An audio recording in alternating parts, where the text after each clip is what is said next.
You can't stop this. Unless you completely control the internet, you cannot stop this. This revolution, I think whatever regulations, whatever government does, I believe this to be unstoppable, all the while we're living in a free world.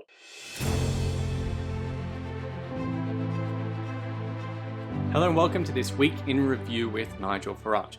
Nigel, there's three stories I want to cover today, but first of all, the most recent news is that exports to the EU are now trending above the pre-referendum period. I think it's 2010 to 2015, and also above the post-referendum period of 2016 to 2019. I think they're trending well above that for more than 2 months now, according to Bloomberg. So it seems to me that Project Fear is in a bit of trouble. You've said before that the Brexit wars are over, but the reason I'm bringing this up, apart from the fact that it's good news, is I want to know whether pro-Brexit and pro-British MPs and politicians now have some sort of structural advantage here that is going to last, and for how long? Oh, yes, there's no question about that. I mean, most of the Remoaners have gone to ground. They're hiding under rocks, and hopefully we'll never, ever, ever see them again. And I say that not because I was opposed to them in the referendum or for the 25 years before that, but because of what they did after the referendum, where they willfully tried to overturn the greatest democratic exercise in the history of our nation. So, the words I would use in private about these people would be somewhat stronger, but I'm going to use here on the Fortune and Freedom video. So they've gone. And it's interesting, actually, in London the last couple of weeks, I have bumped into a few of those types. And I have to say, one or two sort of examine their toe caps and say, well, perhaps you had a point, and they're talking particularly about the vaccine rollout and making our own decisions. Yeah, I mean, look, Project Fear, but we're living with Project Fear with everything, aren't we? Think about the pandemic. That's Project Fear too, isn't it? You're all going to die. Climate change. We'll all be fried to a crisp by next Thursday.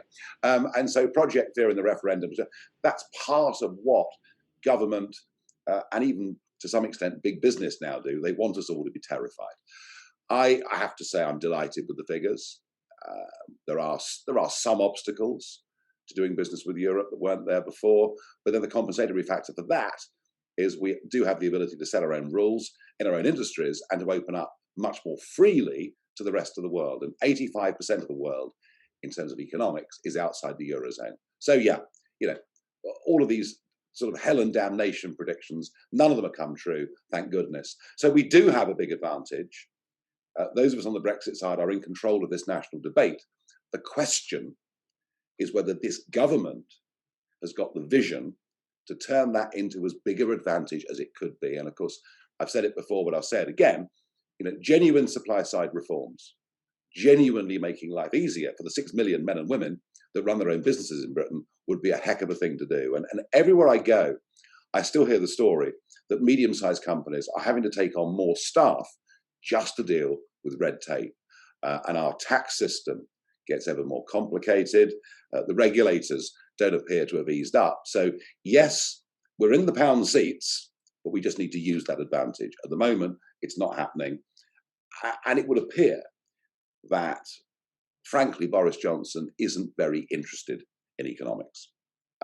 He really isn't. And all right, we've got the Chancellor, Rishi, who's kind of been a bit like Father Christmas for the last 18 months, handing out money here, there, and everywhere. At some point in the next couple of years, we'll find out who Rishi Sunak really is.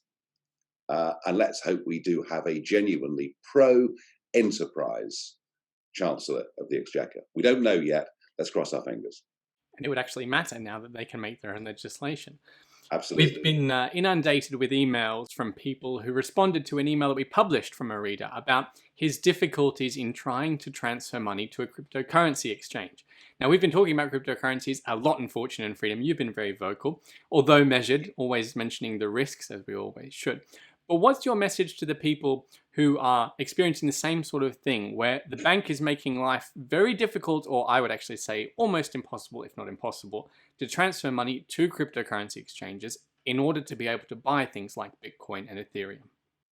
Well, I think the truth of it is that the banks are letting us down in the most extraordinary way. I mean, they're closing virtually all of the high street facilities. Their fees go up, not down. The service they provide is utterly grotty. They will do everything they can to discourage people getting involved in crypto. But the problem with these banks is there isn't much recourse.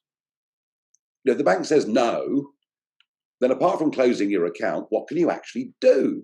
Now, there are some challenger banks. There are smaller banks out there, who are a bit more flexible, a bit more adaptable, and some of them not that heavily capitalized.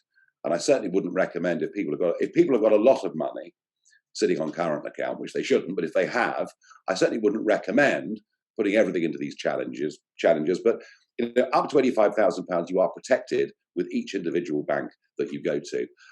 I just think the truth of it is, Nick, that the entirety of the financial establishment is terrified of crypto, and they're making it harder and harder in the UK to get involved with crypto. Yet, on the other side of the pond, crypto is now being used more and more and more by a much wider range of organizations. I met the mayor of Miami, Suarez, when I was over there earlier in the year, and he wants Miami to become the first city that would accept crypto for everything. I mean, literally, go for a couple of coffees and a croissant, and you could pay crypto for it. And that's what he aims for Miami to do. So I would suggest that the hesitancy in Britain, they can try and make it as hard as they want. Ultimately, this is happening. This financial revolution is happening. And crypto is part of the way for individuals to take back control of their own lives. Now, there are scare stories, and you've got to choose the right exchange through which to buy crypto. And there's always the risk of hacking, and there's always the risk of being defrauded. I mean, these risks are real, but there are reputable exchanges. There are ways of doing this. And if you feel you want to do this but don't know how, you've got to actually, you simply have to get some advice. And frankly, and I will say this because I mean it, if you look at the crypto advice that South Bank are giving in terms of what to do and what the pitfalls are, I think through Sam Volkering, we're giving people, we're not telling you pile into Ethereum today and you can retire this time next year. We're not saying that. What we are saying is that we recognize it as a genuine asset class. We think there's a very realistic prospect of it being significantly higher over the course of the medium term. But the important thing that Sam Volkering does is tell you what not to do in terms of where you get involved. So I'd recommend anyone to look up Sam Volkering's work. He's written a book or two about it. And I honestly, hand on heart, feel that this is what Fortune and Freedom is all about. It's about telling people the traps to avoid when it comes to dealing in financial products. And I believe in that very, very strongly. I really do. Yeah, because we're not a cryptocurrency exchange, we don't have that same sort of incentive to try and hide the negatives, and we have that We have no incentive. We have no direct financial incentive whatsoever in what you do with your money, but we do think that we have a depth of experience between all of us to tell you what not to do. And I think that's perhaps even more important. If you're interested in Sam's work, there'll be a link in this video at the bottom or in the description or wherever it is, depending on where you're watching this. But what I want to ask you about this is that the financial sector, the banking sector, is a huge part of Britain's economy. If the cryptocurrency revolution plays out as I expect, I don't know about you, I think Sam expects this as well, isn't that quite a risk to the UK economy and to the UK stock markets? Well, yes and no. Yes, there is a risk of it, but ultimately, as and when we head down the same route as America, which we do with everything, from finance to film to music, we just do, ultimately, it will be used in everyday transactions as a different means of exchange. And so when you think about it, if you're going to go buy, if you're off to buy some, flat pack furniture, frankly, whether you buy that in pounds, dollars, or Bitcoin or Ethereum, doesn't, if you think about it, actually make that much difference.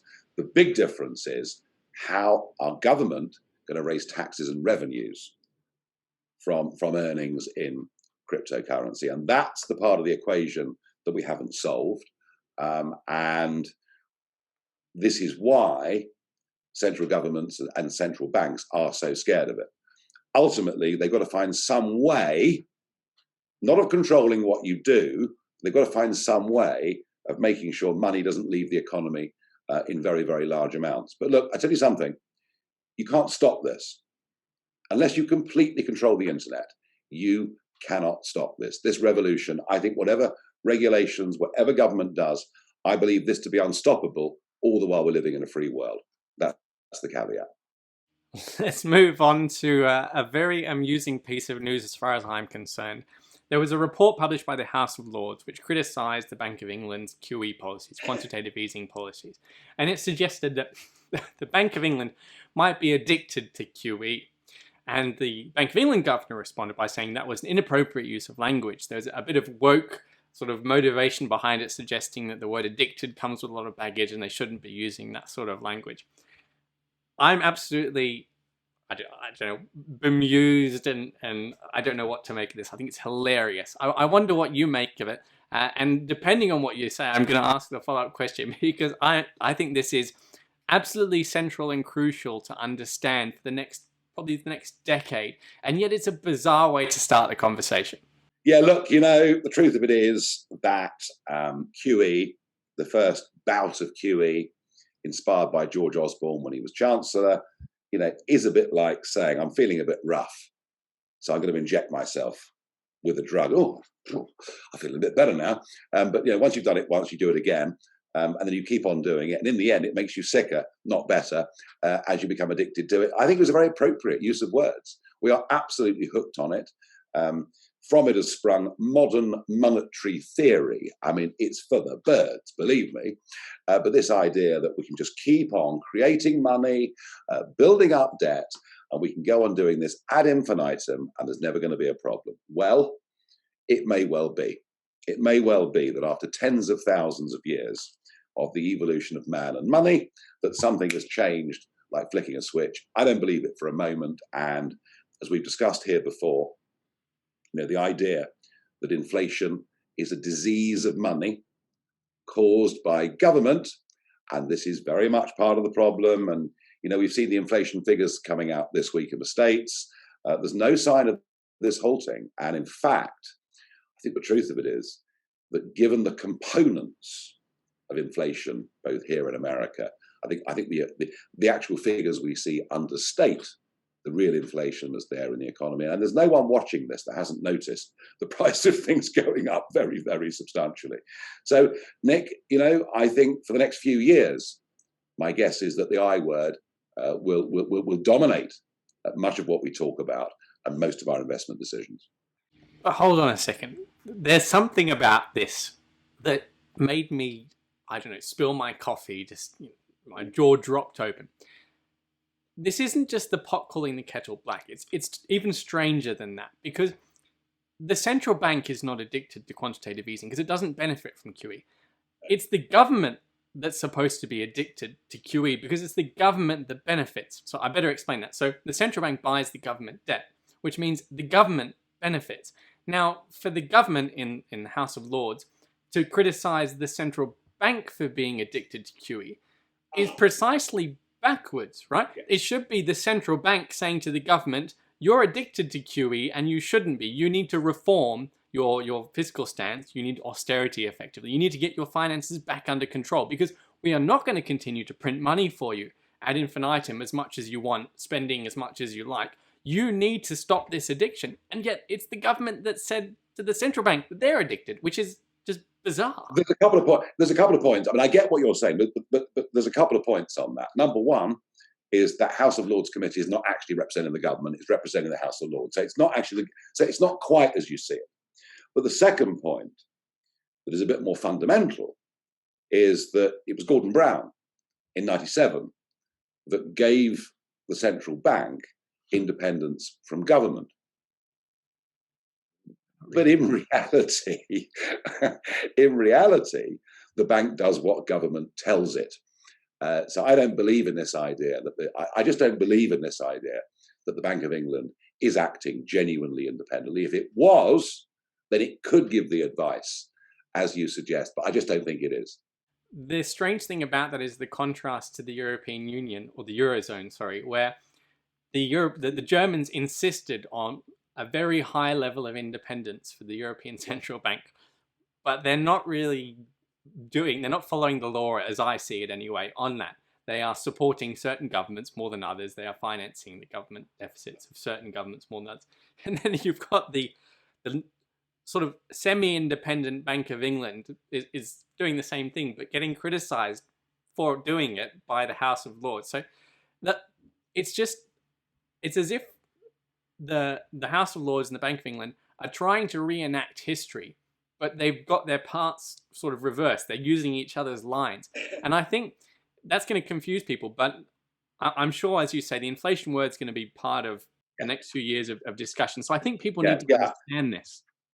Whoever's fault this is, and wherever the blame should be laid, the net result is the same. Yeah, and it is the massive increase of money supply. Yeah, it is the huge building up of debt, which has to be repaid. It is the fact we're moving into a rising interest rate environment, but one in which central banks dare not put up rates too much. Otherwise, it kills any recovery, stone dead, and that means inflation. We've been saying it now for a very long time. And I think with every month that passes, it becomes more of a certainty. And, to repeat the point from previously, once inflation is in the economy, getting it out of the economy is a damn sight harder than anyone thought it was going to be. Thatcher and Reagan proved with monetarism that you can get rid of inflation. But gosh, it came at a pretty painful price.